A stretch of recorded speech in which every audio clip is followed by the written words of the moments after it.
This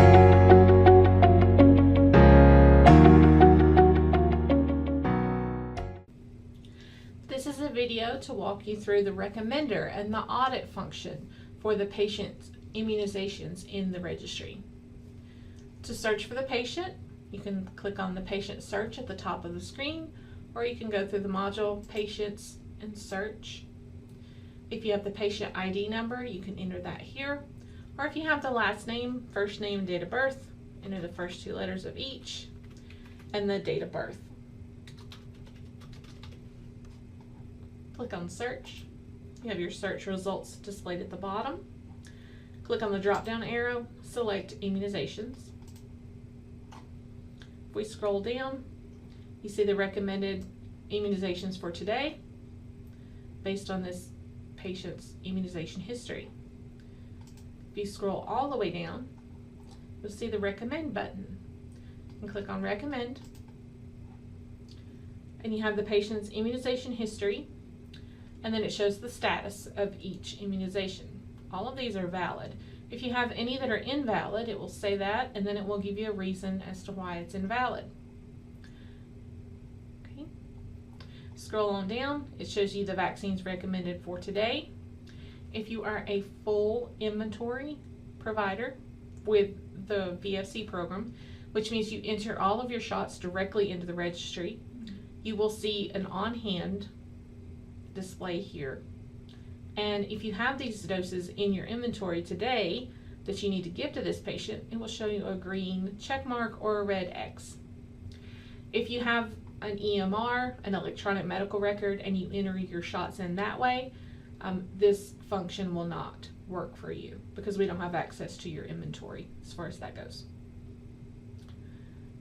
On down a little further, it shows you the first recommended return date that they come back for shots, and then it shows the future recommendations.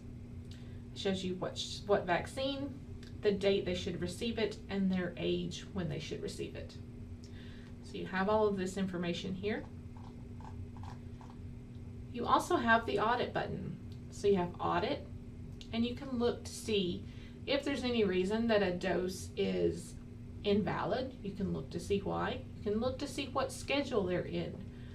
So if you have a dose that's invalid, or you just want to see if they're in a catch-up schedule or are they in the standard schedule, you can go to audit, click on today, and you can select it by antigen or by vaccine group. So if we wanted to look at Hep B, so lots of different schedules for Hep B, and it will show you with a green check mark which one is the best series for this patient based on their vaccination history. Okay, so there are multiple different types of series that it can put it in, and it will tell you which one it will be in. Okay. We also have it for polio, whether there's a 4-dose series or a 5-dose series. Okay. So you can look by antigen, by vaccine group. Under antigen, if you have a question on the series, you can see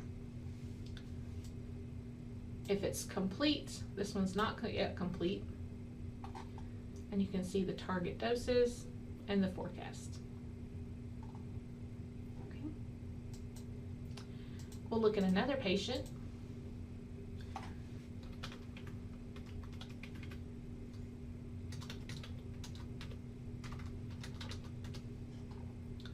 Click on immunizations for that one as well.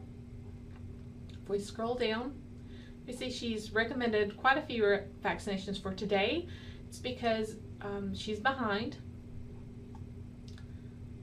If you run into one that's missing a lot, if they do bring in a paper record, you can always go to add history and add those doses in so that it updates their immunization record. If we scroll down, we see the Hep A, the second dose, is marked invalid.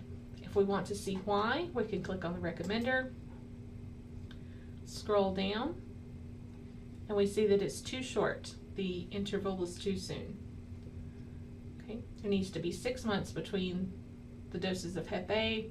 This one was about 5 months. So not long enough. So that's why this dose is invalid. If we scroll on down, if you want to audit that, you can go to Audit today. We're going to look for Hep A. I'll show you it's a 2-dose series, but we're not complete.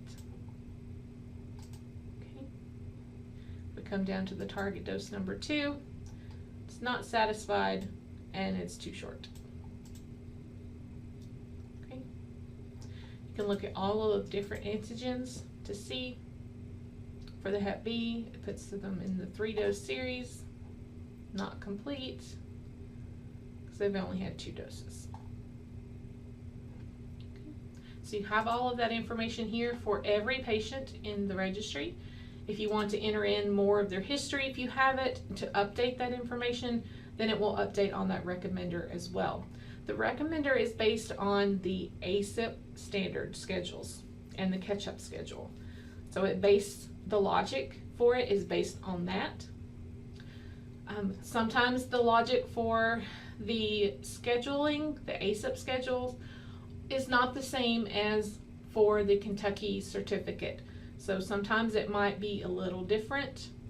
It might say they need a HPV, but it's not going to affect their certificate because that's not required for the school entry. So just know that there are some different circumstances when those won't match up. Okay? As always, if you have any questions on anything in the registry, don't hesitate to give us a call at the help desk or an email to let us know that you need some assistance, and we'll be happy to help you.